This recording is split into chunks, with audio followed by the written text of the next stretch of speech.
अफगानिस्तान में तालिबान ने हैवानियत की हदें पार कर दी हैं। बुर्का ना पहनने पर 21 साल की लड़की को जान से मार दिया गया है। लड़की को कार से बाहर निकालकर घसीटा और फिर गोली मार दी। तो जो बात अभी हमारे एक्सपर्ट्स कह रहे हैं, जो बात हमारे पैनलिस्ट कह रहे हैं, वो सामने साबित होती हुई ये खबर देखिए। बुर्का ना पहनने पर 21 साल की लड़की को जान से मारा गया, कार से बाहर निकालकर उसको गोली मार दिया गया। अफगान के बल्ख में नाजनीन नाम की लड़की को मारा गया। ये तस्वीरें देखिए और जो बात यहां पर सामने आई कि आखिर तालिबान चाहता क्या है। तालिबान ये चाहता है, तालिबान चाहता है कि किसी का कोई वहां पर ह्यूमन राइट रहे ही ना। तालिबान चाहता है कि शरिया कानून लागू हो जाए, जो वो कहें वो अपने आप में कानून हो। सवाल यह है कि तालिबान की जिस तरह से तालिबान की इस कार्रवाई पर या कहें तालिबान के इस जुल्म पर अफगान क्या सोचते हैं। नजीबुल्लाह, जो बात शंकर सर कह रहे थे, शंकर सर मैं आपके पास आता हूं, लेकिन बार नजीबुल्लाह जिसे यहां पर एक रिएक्शन लूं। नजीबुल्लाह, मैं आपसे एक रिएक्शन लेना चाहता हूं। ये जो जुल्म सितम तालिबान ढा रहा है, जो शरिया कानून वहां लागू करने की कोशिश कर रहा है, ये अफगानियों का क्या रिएक्शन है इस पर। और ये तालिबानी भी तो अफगानी है ना, ये बाहर से आ रहे हैं।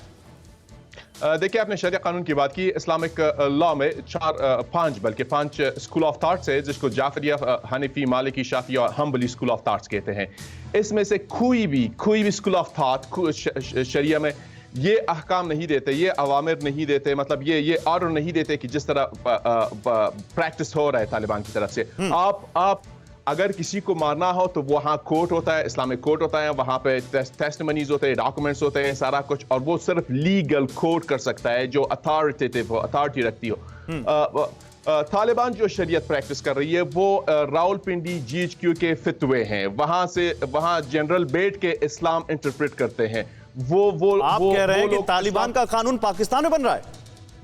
बिल्कुल बन रहा है। और वो लोग ये फितवे, ये ऑर्डर्स, ये इस्लामिक ऑर्डर्स देते हैं जो 24 आवर्स वो अन इस्लामिक काम करते हैं खुद। लेकिन यहाँ मसला इस्लाम का नहीं है। अगर इस्लाम की बात हो, अफगानिस्तान की जो कॉन्स्टिट्यूशन है वो शरीयत के मुताबिक नहीं, एक मिनट, मसला तो अभी बड़ा आपने कर दिया। पाकिस्तान में तालिबान का कानून बन रहा है। जनरल शंकर प्रसाद, ये देखिए, इन्होंने एक तरह से ठीक कहा। इसमें बेसिक बात यह है कि ये पाकिस्तान नहीं चाहता कि किसी किस्म की डेमोक्रेसी कहीं भी पनपे। ये नहीं चाहता कि वहाँ पीपल्स गवर्नमेंट बने। जिस तरह से पाकिस्तान में आज की सरकार, हालांकि कहने को डेमोक्रेसी है, लेकिन वो डेमोक्रेसी कहाँ की डेमोक्रेसी है भाई?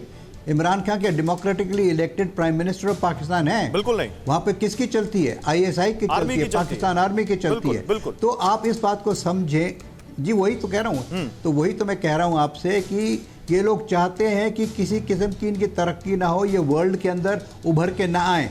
अगर इनकी लड़कियां पढ़ लिख लेंगी, सब जगह अच्छी काम नौकरियां करेंगी, तो ये जिहादियों का क्या होगा? ये तो सब जल्लाद हैं। ये तो चाहते हैं कि औरतें हमारे कंट्रोल में रहें, ना पढ़ें ना लिखें और घर के अंदर बंद रहें और 4 शादियां करके बैठे हुए। आपने शुरू में 4-5 हफ्ते पहले देखा होगा, इन्होंने एक ऑर्डर पास किया है कि जितनी 45 से नीचे की विडोज हैं और 15-16 साल से ऊपर की बच्चियां हैं, उनको पकड़ उनकी हमको सूची दी जाए। तो इसका क्या मतलब है? तालिबानी लड़ाकों से शादी करवाना चाहते हैं। Absolutely animal. अरे वो दिमाग उनका बिल्कुल जानवरों जैसा दिमाग है। They are not human being, they are animals. They behave like animals with human beings. तो ये किस किस्म का ह्यूमन राइट्स की वायलेशन नहीं है केवल, ये तो this is absolutely ridiculous way of treating human beings. तो वो जिस तरह से हमारे जो वीकर सेक्स है, जिसको वीकर सेक्स, जो हमारी मैं सर आता हूं आपके पास।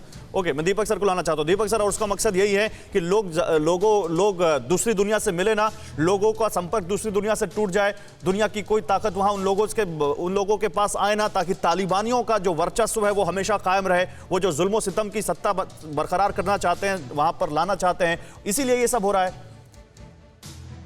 जब पहली बार ये लोग आए थे 1994 में, कंधार में गए थे, कैप्चर किया था, लोगों ने इनका स्वागत किया था तालिबान का कि उसमें जो वॉरलॉर्ड्स थे उन्होंने दहशत मचा रखी थी अफगानिस्तान में। लेकिन तुरंत उसके बाद उन्होंने देखा, जब 1996 में काबुल में गए, नजीब जो समय उनके फॉर्मर प्रेसिडेंट है ना, मोहम्मद नजीबुल्लाह, क्या उनके साथ किया, कैस्ट्रेट किया, उनका गला काट दिया, उनको किसी टैंक के जो उसका बैरल था उसमें से लटका दिया। सर, इशू ये नहीं है कि जिहाद होगा, इशू टॉलरेंस का है, टेररिज्म का है, विकास का है। अफगानिस्तान की जितनी डेमोक्रेटिक इंस्टीट्यूशंस हैं, सिटीजन राइट्स हैं, रीजनल सिक्योरिटी है, वो सबको तालिबान तोड़ देगा। आप ये जानते हैं ना कि Taliban is under investigation international criminal court, alleged abuses of Afghan civilians और क्राइम्स अगेंस्ट ह्यूमैनिटी। अभी इंक्वायरी चल रही है कई सालों से। UN assistance mission in Afghanistan उनामा है। लेकिन सर मुझे बड़ी खबर दिखानी है जो आप कह रहे हैं। मुझे एक चीज चाहिए, ये इन्वेस्टिगेशन चल रही है, इंक्वायरी चल रही है, लेकिन यूएन कहां है सर?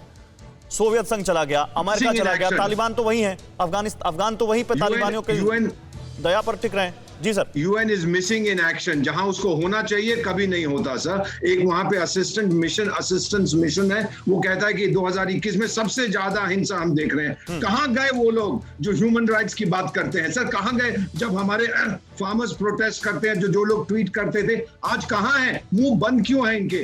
क्योंकि अब ये अफगान है इसलिए, ये गोरे लोग नहीं है इसलिए? नहीं सर, ये नहीं होना चाहिए। सिर्फ भारत अपनी आवाज उठा रहा है और भारत के मित्र देश उठा रहे हैं। बिल्कुल आपने बड़ी बात कही, मैं इस पर आगे बढ़ूंगा, मैं इस पर बात करूंगा। क्यों नहीं ये देश वहां पीस फोर्सेस भेज रहे हैं? क्यों ये देश वहां पर नहीं देख पा रहे कि वहां पर लोगों की ह्यूमन राइट्स को बूटों के तले कुचला जा रहा है, बंदूकों की बट से मारा जा रहा है?